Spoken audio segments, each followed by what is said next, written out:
We are going to Giethoorn, and this is actually going to be part one of our Giethoorn adventure. We'd been wanting to visit for a while, so we finally planned a day for it. I think this is the last summer day for 2026. And it took us some time to reach there because of some engineering work on the train routes. So we had to take two trains and two buses and a lot of sitting around. Later, we finally made it. We got there around 12, and from the bus stop, we started walking towards the canals. And honestly, the walk there already had me getting excited because every now and then we'd get a little glimpse of the water and these cute little houses.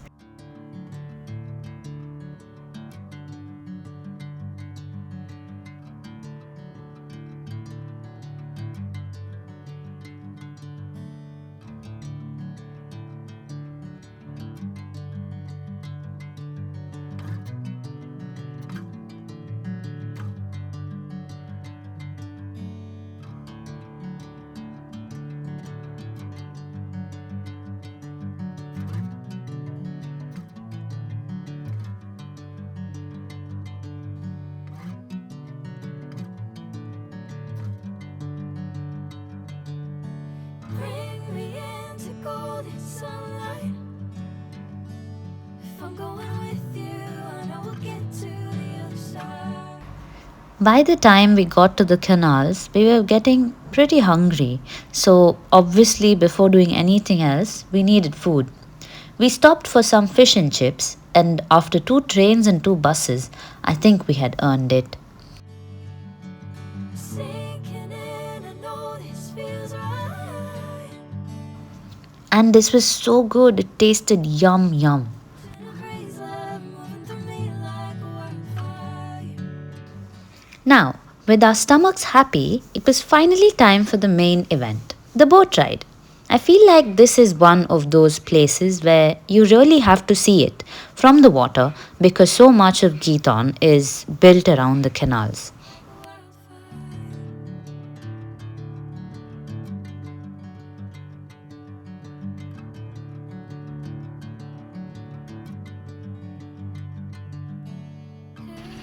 We also had a guide with us, which I was really happy about because he told us so many interesting things about Giethoorn along the way. So instead of just sitting there going, wow, pretty house, every 2 seconds, we were actually learning about the village too.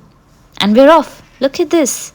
I don't think I could get bored of this view. We're just slowly floating through the canals, passing all these little houses, gardens, and bridges. It felt so peaceful. Never the same.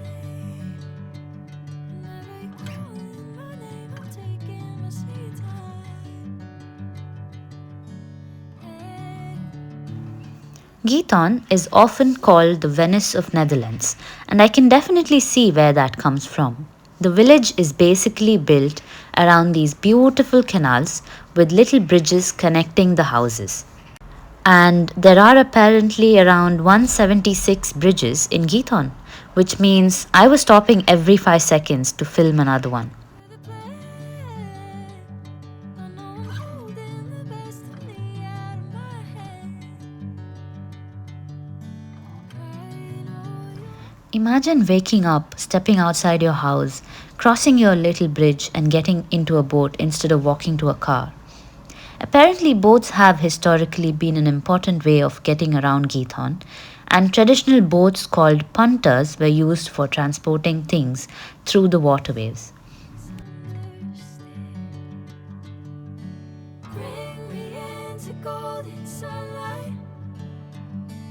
If I'm going with And one of my favorite things was just looking at all the houses from the water.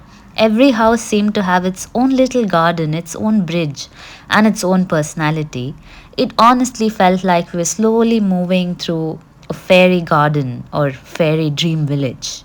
I know we'll get to the other side. Sinking in, I know this feels right. Once we moved away from the busier part of the village, it got even more peaceful. There was so much greenery and open water, it just felt completely different from the busy center. Giethoorn is also right next to a national park, so there's a lot of nature surrounding the village too. Catching a breeze, love. But then something very unexpected happened. I got to drive the boat, obviously with the guide helping me, because let's not get carried away. This was my first time driving a boat, and I had absolutely no intention of becoming the reason a bridge needed repairs. At first, I was concentrating so hard, just trying to keep the boat going in a straight line and not accidentally taking us into someone's garden or into someone who is swimming in the water. But once I got a hang of it, it was actually so much fun. So I can now officially add drove a boat in Giethoorn to my list of random things I've done. Like a waterfall, like a waterfall.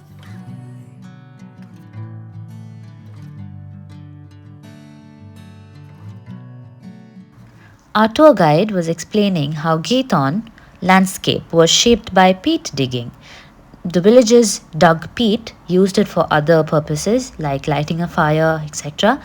So these canals aren't just here because they make everything look ridiculously pretty. They're actually part of the village's history. And it's not that deep as well, it's just 1 feet deep here. And here's another thing I found interesting. The old center of Giethoorn doesn't have roads running through it in the usual way.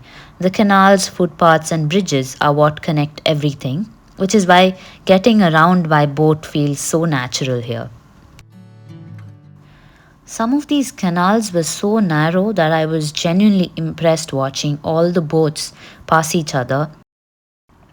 Eventually, our boat ride came to an end, which honestly felt way too soon. But we weren't done exploring Geethon yet. We still have the whole village to explore on foot. So I'm saving all that for part 2. And if you want to see what Geethon looks like when you actually walk through the village, I'll see you in part 2. Bye bye.